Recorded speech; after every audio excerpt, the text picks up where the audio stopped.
Você consegue imaginar alguém começando a vida como catador de latinhas e anos depois construindo um negócio milionário? Tá? Parece uma daquelas histórias que foram feitas para virar filme. Mas a trajetória de Geraldo Rufino tem um detalhe ainda mais interessante, porque ele não nasceu com dinheiro, não recebeu uma grande herança e também não teve uma vida fácil esperando pela oportunidade perfeita, né? Ele começou de baixo, muito baixo, e ao longo da vida enfrentou dificuldades, perdeu dinheiro, teve negócios que não deram certo e precisou começar novamente. Só que existe uma coisa que aparece várias vezes nessa trajetória. Geraldo parece ter enxergado a oportunidade justamente nos lugares onde outras pessoas enxergavam apenas problemas. E talvez seja por isso que essa história seja muito maior do que simplesmente um catador de latinhas ficou milionário. Porque por trás do dinheiro existe uma série de decisões, erros, mudanças de pensamento e lições que podem explicar como alguém consegue transformar completamente a própria trajetória. E é justamente sobre isso que vamos falar hoje. Olha, o lixo para mim sempre foi um gerador de oportunidades. Como é que eu ganhava dinheiro? Os meninos que trabalhavam tinham um chinelinho melhor, tinham uma roupinha melhor, então eu fui trabalhar. A catar latinha, cara, só de menos. Qualquer coisa que você fizer na vida dá dinheiro. Eu entendi que era possível. Onde é que eu copiei o empreendedorismo? Olhando a minha mãe. A mãe é uma empreendedora nata, ela cuida de um monte de filho, ela não fica olhando aquele que dá mais trabalho. Ela cuida de todos igual, cuida até um pouco mais do que dá trabalho. Atende todo mundo, serve todo mundo, protege todo mundo. Para mim, o empreendedorismo é isso. É esse papel que a mãe faz. Eu recebi, uma coisa que eu acredito que essa moçada precisa aprender, receber a primeira mentoria dentro de casa, a mãe. Ouça a mãe, depois ouça o ajudante dela, o pai. Cara, olha que você ouvir essas duas pessoas, que a mãe, família é base de tudo. Uma das primeiras coisas que essa história nos ensina é que o começo de alguém não determina necessariamente onde essa pessoa vai chegar. Quando ouvimos que Geraldo Rufino começou catando latinhas, existe uma tendência natural de olhar para essa informação pensando, olha de onde ele saiu. Mas talvez a pergunta mais interessante seja outra. O que ele aprendeu enquanto estava lá? Porque ninguém escolhe onde nasce. Também não escolhe as condições que encontra no início da vida. Mas, com o tempo, algumas pessoas conseguem transformar experiências difíceis em conhecimento. E isso é uma lição importante. Não precisamos romantizar a pobreza ou fingir que começar com pouco é uma vantagem. Não é. Mas também não significa que uma pessoa esteja condenada a permanecer naquele lugar para sempre. O começo pode explicar sua história, mas não precisa definir o final dela. Eu fiz um passo de cada vez para trabalhar. O que eu ganhava, eu comecei a me tornar um cara muito importante, que eu conseguia pôr café da manhã em casa. Para mim, ser importante é quando você faz alguma coisa pelo outro. Opa, já é um valor. Valores. Eu fui forte nos meus valores. Todas as vezes que as pessoas me perguntam, de onde é que você tira a força? Dos meus valores, da base, da fé, da solidariedade. A gente pegava resto de feira para comer e preparava aquilo e ralava para dividir com os vizinhos, para eu aprender que naquela condição eu já podia ajudar o próximo. Solidariedade por causa de pandemia, não, eu já era solidário lá atrás. Ser negro e pobre na favela, pobre, minha mãe falou que aquilo eu podia mudar. Só depende de quanto tempo eu estava disposto a trabalhar. O dia tem 24 horas e o povo quer trabalhar 8, não funciona. É você ser locomotiva. Quem doa é locomotiva. Então, cara, não subestime quem está recebendo a doação, porque ele também é locomotiva, mas que nesse momento ele está precisando, você como locomotiva. Então, se tiver pesado e você estiver tendo que doar, agradece, é porque você é locomotiva. Outra lição interessante nessa trajetória é que trabalhar duro é importante, mas trabalhar duro sozinho não garante mudança de vida. Tem muita gente que passa anos trabalhando muito e continua exatamente no mesmo lugar. Porque existe uma diferença entre trabalhar para sobreviver e aprender enquanto trabalha para construir algo melhor. Geraldo passou por diferentes atividades e negócios, e cada experiência parece ter acrescentado alguma coisa à próxima. Esse talvez seja um dos pontos mais importantes da história. Não é apenas sobre esforço, é sobre usar aquilo que você aprende em uma situação para tomar decisões melhores na próxima. Porque se você trabalha muito, mas repete exatamente os mesmos erros durante anos, o esforço pode simplesmente virar cansaço. O trabalho gera resultado, mas aprendizado é o que permite melhorar o resultado. O que você pensa sobre aposentadoria? Porque normalmente quem está na idade do senhor já está pensando em, quero me aposentar. O que você pensa sobre isso? Qual minha idade? Eu tenho 7 anos.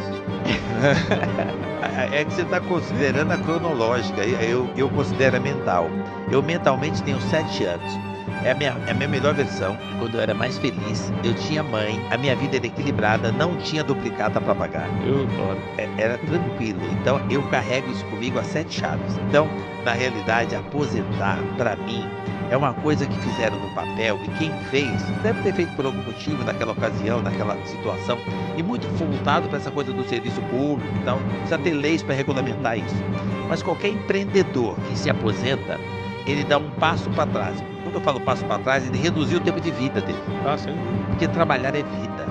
Quando faz o que eu faço, o Thiago faz com paixão, com amor, com dedicação, com propósito, significa energia, ali que você carrega as baterias, ali que você se sente útil, importante, útil para servir a sociedade, para fazer, deixar um legado, contribuir com a sociedade. Então, na realidade, eu acho que quando você é impedido de dar continuidade naquilo que te trouxe até aqui, é como se tirasse um pedaço de você. Então eu acredito, meu pai faleceu há uns 8 anos atrás, com 106 anos. Ele adoeceu com 105 e só parou de trabalhar quando adoeceu, com 105. Então, o que eu acredito que tem ajudado essa longevidade dele, ele nunca parou de trabalhar. E aos 13 anos você começa a ver esse trabalho, o que mudou na sua vida? O que você acha que foi mais importante para você nessa época para aprender? Endereço. O meu primeiro endereço foi em sacar carvão com 8 anos. E eu já me senti empreendedor porque eu copiava a minha mãe. Tipo, eu tinha um propósito, eu queria atender, servir, eu queria levar o café da manhã para casa, para 9 pessoas, que era a família. E aquilo me tornava, eu tinha uma sensação de um ser muito importante em fazer isso. Então, para mim, a espírito empreendedor veio de copiar a mãe, do que ela fazia para a família. Depois eu fui praticar isso no CNPJ, nada a ver, nem registrado, era um negócio totalmente informal. Depois eu fui catar latinha, aí eu fui empreender para mim. Quando eu arrumei um trabalho de office boy, eu só dei continuidade no mesmo espírito que eu já tinha. Eu fui trabalhar para mim. Hora nenhuma eu achei que eu estava trabalhando para alguém ou que alguém estava ganhando dinheiro das minhas costas. Eu entendi que eu trabalhava para mim, que eu tinha uma oportunidade. Então, por que não trabalhar 12 horas por dia? Ah, mas ele não paga hora extra, a lei não exige. Não, eu não estou trabalhando para a lei, eu estou trabalhando para mim.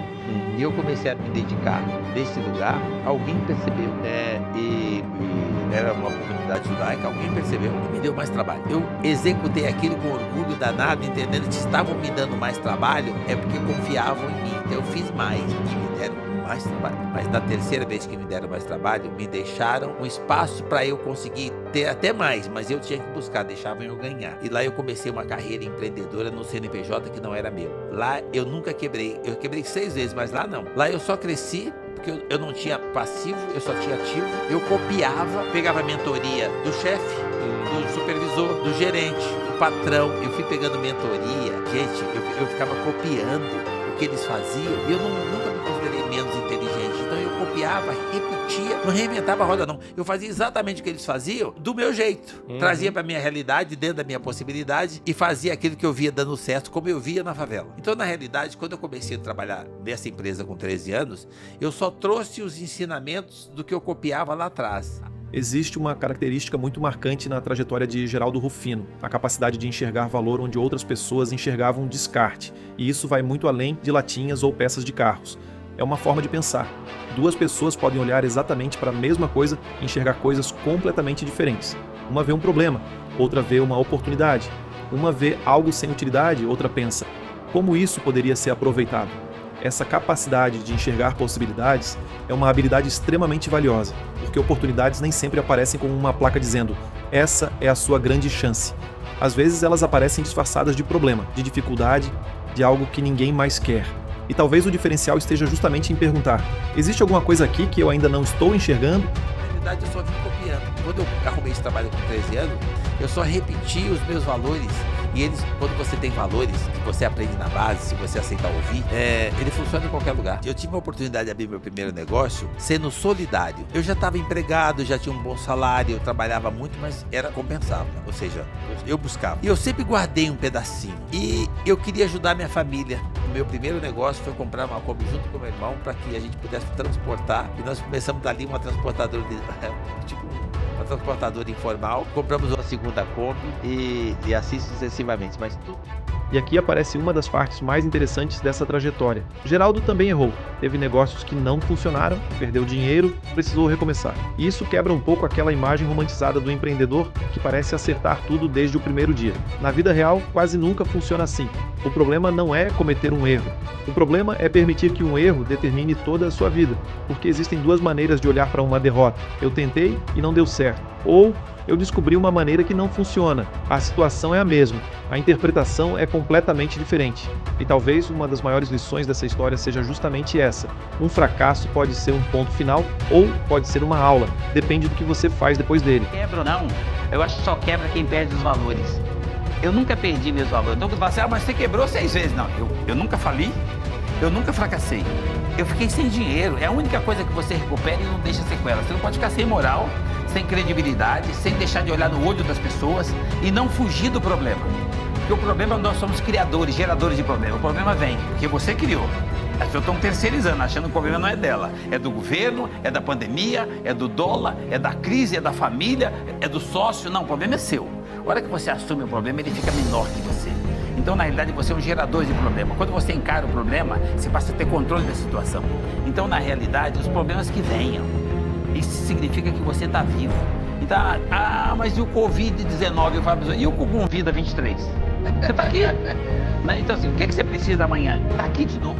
Agora quero saber a sua opinião. Qual dessas lições mais chamou sua atenção na história de Geraldo Rufino? Você acha que o mais importante foi a capacidade de enxergar oportunidades, a persistência depois dos fracassos ou a disposição para recomeçar? Comenta aqui embaixo. E se você gosta de conhecer histórias reais e descobrir as lições que existem por trás delas, inscreva-se no Ponto Cego, porque muitas vezes existe uma história acontecendo diante de nós e o mais interessante está justamente naquilo que quase ninguém percebe. A história de Geraldo Rufino poderia ser resumida em uma frase: um catador de latinhas se tornou um empreendedor milionário. Mas, depois de olhar com mais atenção, talvez essa frase seja pequena demais. Porque entre esses dois momentos existiram dificuldades, erros, perdas, recomeços, decisões e principalmente aprendizado. E talvez essa seja a parte que mais merece atenção. Geraldo não começou enxergando o mundo como um grande empresário. Ele foi aprendendo, foi errando, foi tentando novamente. Principalmente, foi desenvolvendo a capacidade de enxergar possibilidades onde outras pessoas enxergavam apenas limitações. E isso nos deixa uma reflexão. Talvez a diferença entre algumas histórias não esteja apenas nas oportunidades que aparecem, mas na maneira como cada pessoa reage quando elas aparecem. Porque duas pessoas podem receber exatamente o mesmo problema. Uma pode enxergar apenas um obstáculo, a outra pode perguntar: o que eu consigo fazer com isso? E talvez seja justamente essa pergunta que transforme algumas trajetórias. Essa foi a história de Geraldo Rufino e esse foi mais um Olhar do Ponto Cego.